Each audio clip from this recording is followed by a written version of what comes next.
Hola, Calichito. Hoy aprenderemos palabras que se deben usar en el área de comunicación, parte 4. Comunicación en quechua sureño se dice llapan willanakuy. Empezamos. Ñawinchay, leer. Ñaupa causay willakuy, tradición oral. Ñaupa pacha, tiempo pasado. Ñaupa willakuy o pajarimanta willakuy, mito. Ñeinin o yuyainin, significado. Pakasja simikuna, palabras ocultas. Panja o lámina, Pisisimi, partícula.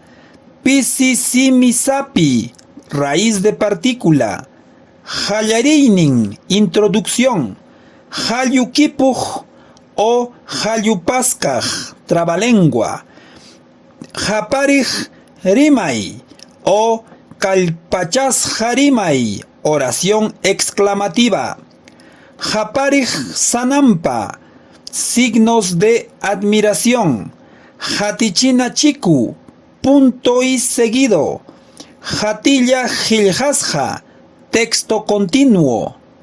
Jatipaj yuyay o juntapaj yuyay, idea secundaria.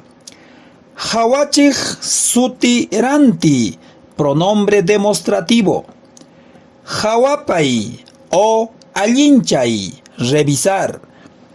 Jawarichina, ejemplo. Jiljasja taja, párrafo. Jilja, punto de articulación. Jiljamaitu o maitu, libro.